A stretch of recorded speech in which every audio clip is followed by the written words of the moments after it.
All right. Well, with decimals, our new unit, as I told you in class, it's going to be a little quick. So I thought our first lesson is just going to be a little quick review.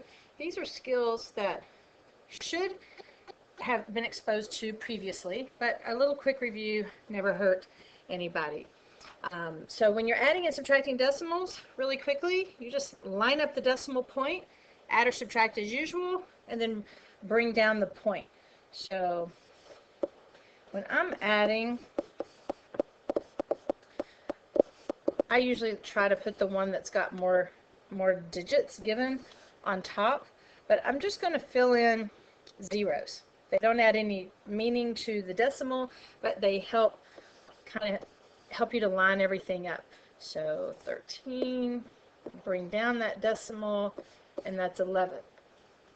I would urge you not to wait until the end to insert the decimal because you may forget, and just try to make your decimal clear.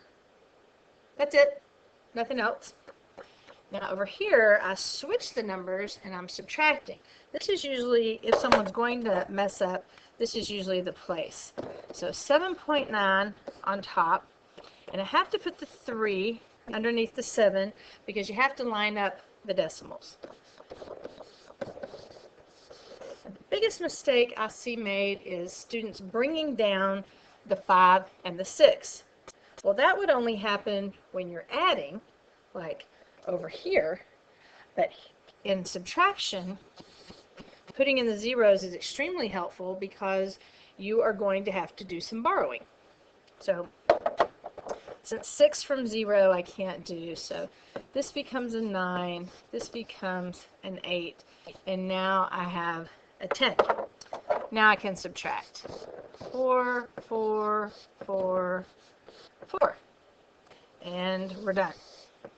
It's really that simple. It's easy to make a careless mistake, but the process itself is really quite simple. So number 4, similar, but there's no decimal given in the problem, so remember it's understood to be at the end. So I'm going to need 2 zeros in order to line this one up. And then just subtract as usual. So becomes a 9, becomes a 1, there's my 10, and now I'll subtract 3, 3, 2 from 11, I can just see it there, is 9. And we're done. Now number 5, notice I don't have an asterisk beside it because you can rewrite it if you want to, but it's like you just have 0.0000 over there. So it's really just 10.9002. No work really needed when you have a whole number, 8, plus some other decimal. Just add the whole number portions. And so the last review, that was adding and subtracting. On the next page is rounding. So hopefully you're already good at rounding, but if not, here's just a little quick review. So I've just given you a decimal and labeled the place values in case you have forgotten. So if I had a whole number over here, this would be, if you're asked to round to the nearest whole, you might want to add that part in because sometimes you will be. So you locate the target, that's the place you're rounding to. So if I said round to the nearest thousandth, then this would be my target, 8. If I said round to the nearest 10,000th, 2 would be my target. And it's the number after the target, so it's the 3 that tells me what's going to happen to the target. So at 5 or greater, target goes up, everything after becomes a 0. Less than 5, target remains the same, and everything else becomes a 0. So let's look at some examples. There's no work to show when you're rounding. You just have to know what you're doing. So I'll just underline the target. So to the nearest whole number. This is my whole number right here. Sometimes that gets misunderstood and people think nearest 10. Not nearest 10. So you're asking yourself basically, is 45.2 blah blah blah, is it closer to 45 or 46?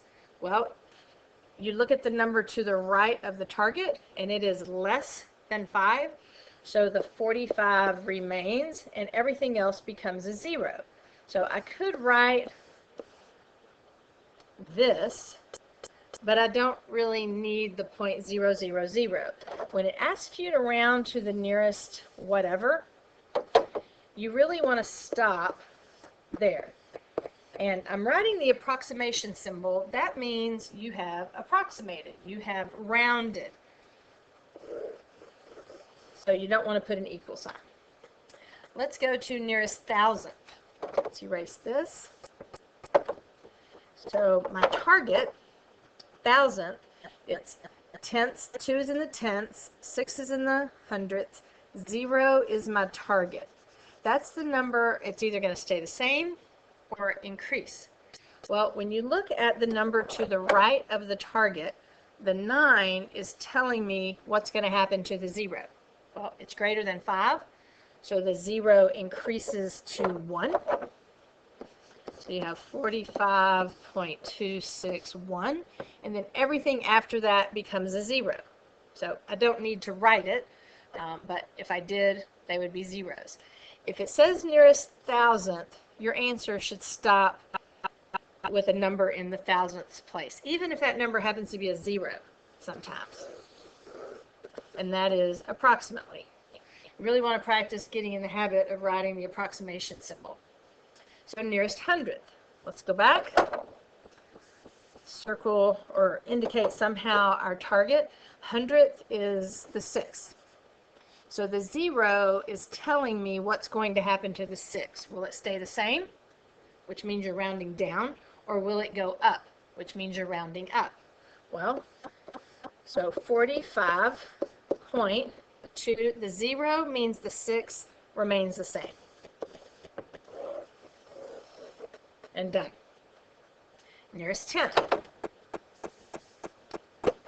2 is in the tenths position. That's the target. Look to the right of it. The 6 is telling me what's going to happen to the 2. It's greater than 5.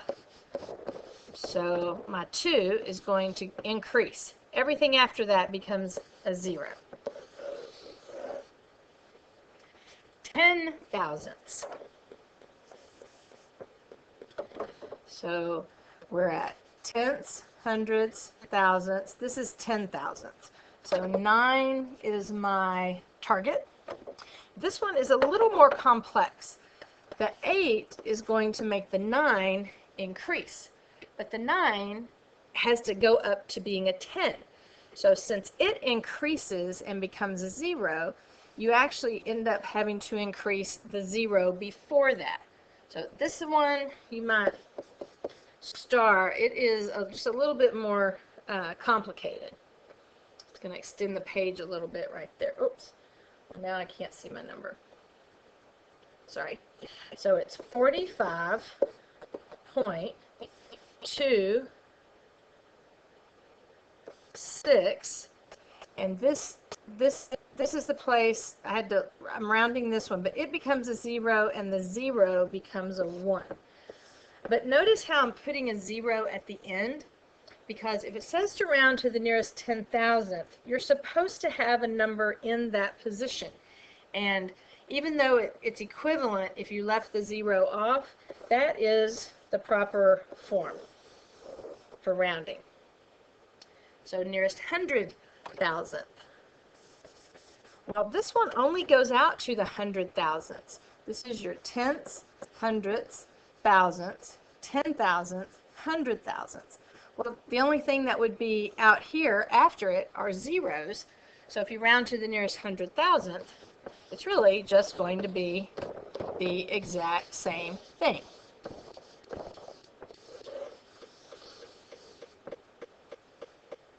And that is all there is really to adding, subtracting, and rounding decimal values. Have fun!